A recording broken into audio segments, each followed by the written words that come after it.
Saudara, kita memasuki segmen Kompas Bisnis bersama saya Mario Sarong.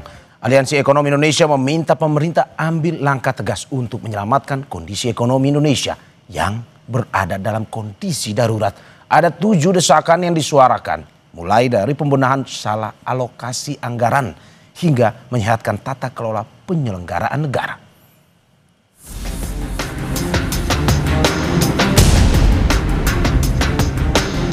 Aliansi Ekonom Indonesia yang terdiri dari ekonom dan pemerhati ekonomi menyampaikan 7 desakan darurat ekonomi. Desakan ini adalah akumulasi dampak dari kebijakan ekonomi pemerintah yang membuat rakyat makin timpang. Salah satu perwakilan ekonom Indonesia, Vivi Alatas, bilang kondisi ini terjadi karena banyaknya konflik kepentingan dan tata kelola yang tidak tepat. Dapat menyimpulkan 2 benang merah dari permasalahan perekonomian ini. Pertama, misalokasi sumber daya yang masif, serta kedua, rapuhnya institusi penyelenggara negara karena konflik kepentingan dan tata kelola yang tidak amanah.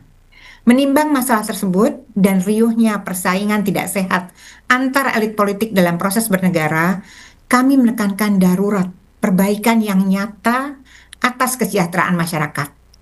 Dalam kapasitas sebagai ekonom profesional dan akademisi di bidang ekonomi yang mengemban amanah untuk menyuarakan kesulitan perekonomian yang dirasakan rakyat, dan dengan bela rasa pada kehidupan masyarakat, kami menyampaikan beberapa desakan penting dan genting untuk dapat ditindaklanjuti secara serius oleh berbagai perangkat negara.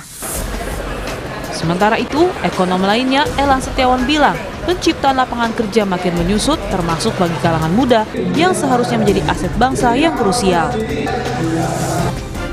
7 desakan darurat ekonomi yang disuarakan ialah perbaiki secara menyeluruh misalokasi anggaran yang terjadi dan tempatkan anggaran pada kebijakan dan program secara wajar dan proporsional. Kemudian kembalikan independensi, transparansi dan pastikan tidak ada intervensi kepentingan pihak tertentu. Hentikan dominasi negara yang beresiko melemahkan aktivitas perekonomian lokal.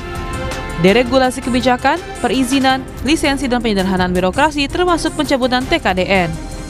Prioritaskan kebijakan yang menangani ketimpangan dalam berbagai dimensi. Kembalikan kebijakan berbasis bukti dan proses teknokratis dalam pengambilan kebijakan serta berantas program populis. Dan terakhir, tingkatkan kualitas institusi, bangun kepercayaan publik, dan sehatkan tata kelola penyelenggara negara. 7 desakan ini bukan datang secara tiba-tiba. Para ekonom pun menegaskan gelombang protes publik harusnya menjadi alarm atas kondisi ekonomi nasional hari ini. Vicky Kwen, Tim Liputan, Kompas TV.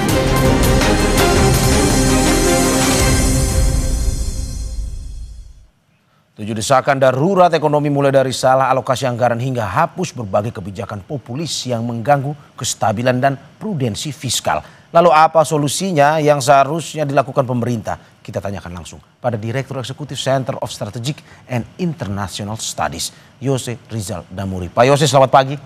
Ya, selamat pagi. Terima kasih Pak Yose sudah bergabung di Dialog Kompas Bisnis pada pagi hari ini.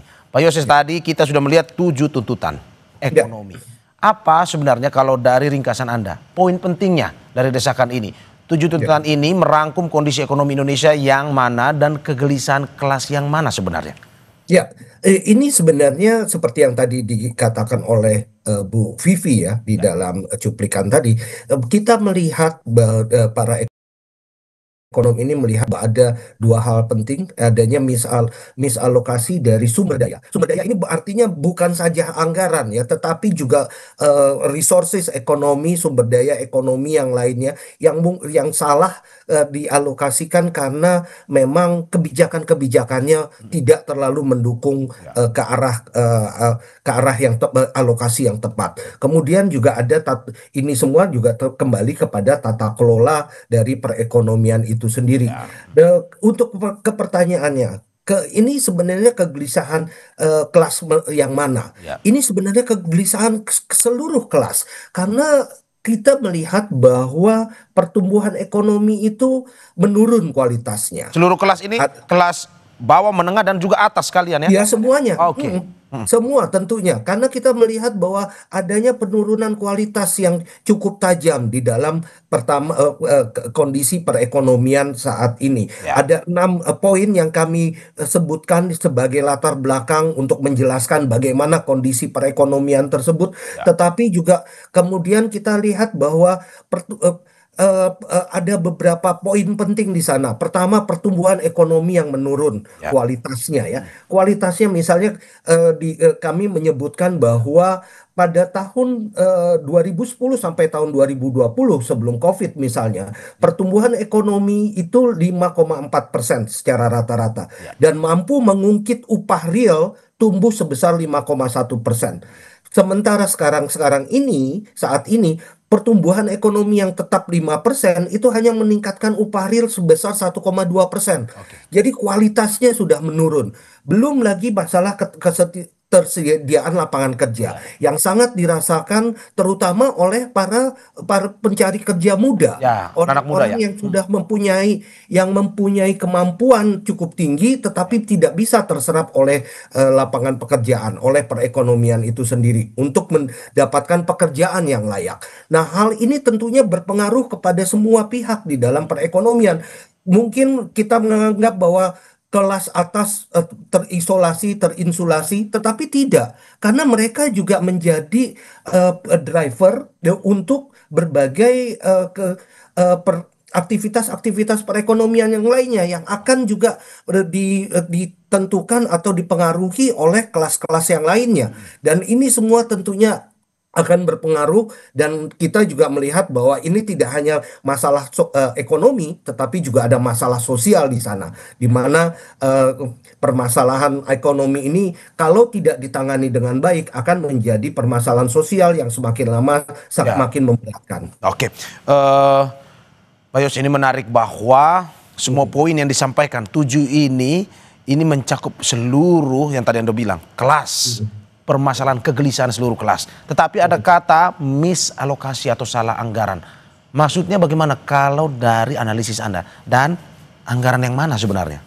Ya, begini, sejak tahun kemarin, tahun ini bukan tahun kemarin ya, yang ditetapkan oleh sejak tahun kemarin, kita melihat ada perubahan besar-besaran di dalam struktur anggaran kita, terutama struktur spendingnya, struktur pengeluaran, di mana ada beberapa pos-pos baru yang cukup menyita porsi yang cukup besar di dalam anggaran kita. Padahal kita tahu pada saat ini kondisi perekonomian tidak sedang baik-baik saja. Biasanya di dalam ilmu ekonomi ada istilah bahwa anggaran itu seharusnya countercyclical, di mana harus mampu ketika perekonomian sedang berjalan pada mesin rendah, itu anggaran harus mampu untuk meningkatkannya. Nah, sekarang dengan pengeluaran-pengeluaran baru yang belum ada infrastrukturnya, ya tentunya ya, belum ada juga mekanisme yang jelas, belum kemungkinan juga kita nggak tahu apakah itu memberikan manfaat yang baik atau tidak kepada perekonomian. Risiko untuk melakukan pengeluaran-pengeluaran baru yang belum kita punyai infrastruktur dan mekanismenya ini menjadi tinggi. Belum tentu anggaran yang sudah disediakan memang bisa didisburse karena infrastrukturnya belum ada. Mekanismenya belum ada, prosesnya belum ada. Kemudian kalaupun juga bisa didisburse, bagaimana manfaatnya? Bagaimana multiplier efeknya terhadap perekonomian? Ini semua belum ada dan belum kita bermain-main dengan risiko yang cukup tinggi dengan adanya alokasi anggaran yang baru tadi. Ya, jadi mungkin memang alokasi anggarannya seharusnya ditetapkan pada berbagai porsi-porsi yang sesuai, begitu ya, yang memang sudah akan memberikan dorongan kepada perekonomian secara lebih cepat lagi. Oke, Mas Jose, yang perlu kami perjelas adalah terkait poin tentang program populis seperti ya kalau kita lihat makan bergizi gratis dan juga koperasi desa yang memang ya begitu gencar dilakukan pada pemerintahan kali ini. Tuntutan aliansi ekonom ini anggaran harus dikurangi atau programnya dihapus karena jadi beban fiskal. Menurut Anda seperti apa? Kalau seperti tadi saya katakan bahwa ini kan adalah alokasi-alokasi anggaran yang baru ya, pos-pos anggaran yang baru yang belum ada sebenarnya infrastrukturnya. Apakah infrastrukturnya kemudian bisa dibangun di dalam waktu yang cepat? untuk disbursement dari alokasi anggaran tadi. Kemudian manfaatnya itu juga sekali lagi masih dipertanyakan. Mungkin memberikan makan siang, makan bergizi gratis di tempat-tempat lain, di negara-negara lain, itu memberikan manfaat yang benar, yang cukup tinggi. Tetapi tentunya ada prekondisi di sana. Ya, kita tidak bisa serta-merta meniru apa yang kesuksesan di negara lain, kemudian tiba-tiba kita taruh semuanya di Indonesia. Dan kita belum tentu ini juga memberikan manfaat. Dan yang kedua, selama ini kami tidak melihat bagaimana apakah ada studi-studi yang mendukung untuk makan bergizi gratis ataupun juga koperasi merah putih tadi. Apakah kemudian ada proyek-proyek yang ya kecil yang sudah dilaksanakan sebelumnya? Apakah kemudian kita juga sudah melihat secara besar, secara menyeluruh dampaknya terhadap perekonomian? Ini semua belum ada. Dan satu lagi tentunya sekarang ini semua program-program tersebut ditentukan secara sepihak oleh pemerintah tanpa adanya diskurs yang cukup besar, yang cukup baik. Padahal kita bicara tentang alokasi anggaran yang begitu masif, 171 triliun pada tahun ini ataupun 335 triliun pada tahun mendatang. Hampir sekitar 50% dari dana pendidikan itu pergi ke sana. Ini kan artinya akan mengurangi alokasi di tempat-tempat yang lain Ya. yang mungkin memang kita masih perlukan dan memberikan manfaat yang lebih besar serta juga lebih pasti bahwa akan didisburse secara Oke. secara pasti. Pak Yose, Secara baik, Anda, ya. Pak Yose, Anda mau bilang atau memprediksi bahwa program-program yang baru yang infrastrukturnya masih belum lengkap atau bahkan belum ada, ini kemungkinan dengan anggaran besar untuk program tersebut bisa, ya kita bilang masih belum bisa berjalan lebih baik lagi ke depan seperti yang Anda prediksi tadi. Betul? Seperti itu? Ya, kita masih perlu belajar lagi sebenarnya. Oleh karena itu, kalau memang ini harusnya dijalankan pada tingkatan project dulu, pada tingkatan yang mungkin kita perlu evaluasi dan monitoring terus-menerus, bukan di dalam skala yang begitu masif dan menyita anggaran yang begitu besar. Oke. Pak Yose, selain permasalahan teknis tadi, ini pun juga ada permasalahan-permasalahan lain yang dirasa bisa menjadi ganjalan dalam proses ekonomi di negara kita. Salah satunya adalah perizinan yang dirasa masih berbelit terutama di birokrasi. Apakah betul seperti itu? Tapi sebelum Anda menjawab, kita saksikan jeda berikut. Oke.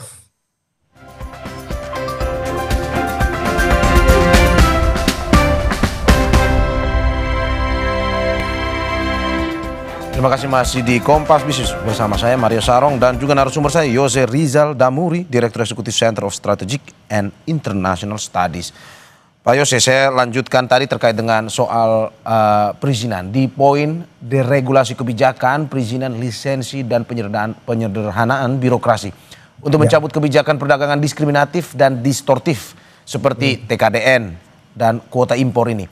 Bukankah sebenarnya TKDN ini masih perlu untuk menghadang impor Cina, lalu deregulasi kan sudah jalan sampai saat ini dan Undang-Undang Cipta Kerja justru mengusiknya. Ini apa penjelasan atau analisis Anda soal ini? Ya, berbagai kebijakan-kebijakan yang ada ini sekarang sebenarnya sudah bukan satu hal yang yang baru ya. Ini sudah berlangsung sejak lama dan sudah banyak studi, termasuk studi dari kami sendiri di di CSIS yang memperlihatkan semuanya ini berdampaknya negatif, berdampak terhadap produktivitas, dampak terhadap pertumbuhan ekonomi, terhadap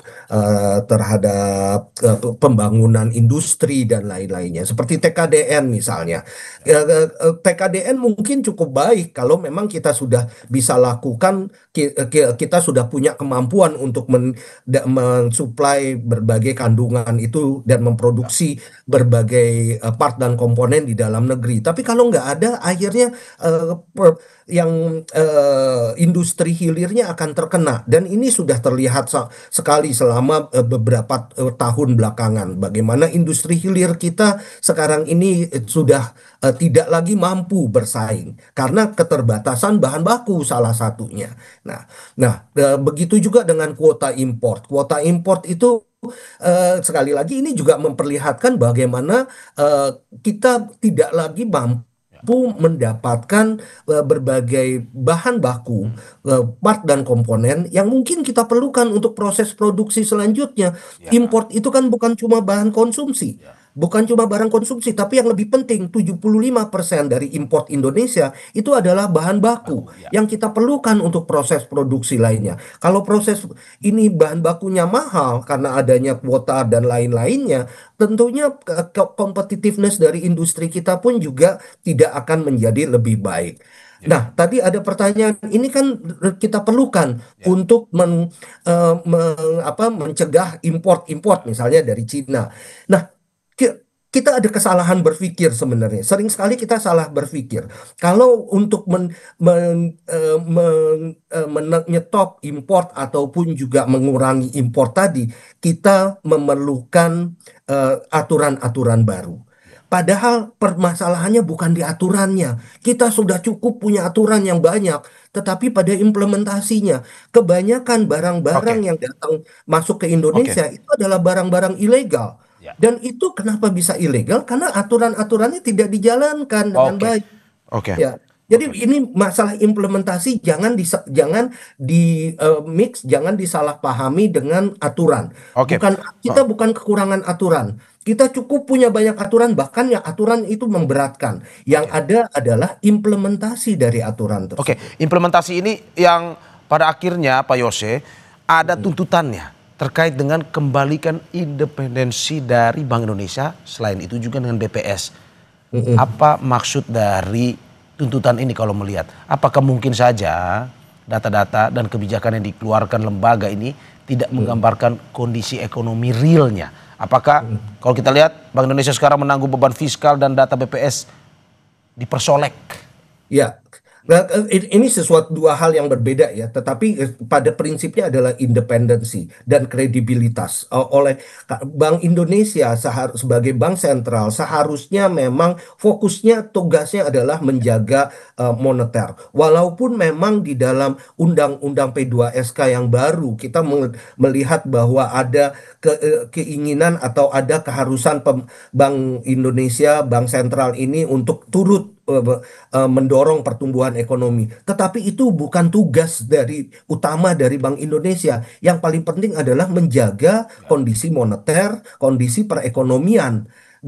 Jadinya kalau sekarang ini burden sharing itu diberikan kemana-mana, ini kelihatannya sudah menyalahi marwah dari bank sentral itu sendiri. Burden sharing mungkin diperlukan ketika kondisinya emergency di dalam kondisi COVID kemarin ini. Tetapi kalau tidak ada keharusannya hanya untuk membiayai program-program pemerintah yang tadi sudah kita bahas tadi, yang begitu besar, begitu masif, sementara kita nggak punya uang. Tentunya ini berimplikasi kepada perekonomian secara besar. Oleh karena itu, kembalikan independensi dari bank sentral ini menjadi salah satu tuntutan yang paling utama juga bagi dari kami ekonomi. Oke Pak Yose, terima kasih banyak atas apa yang disampaikan. Semoga bisa memberikan masukan kepada pemerintah terkait bagaimana menangani persoalan ekonomi yang dirasakan seperti Anda bilang tadi, seluruh kelas Indonesia.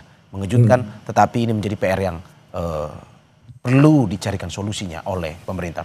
Sekali lagi terima kasih Pak Yose. Sehat-sehat. Terima kasih. Mari.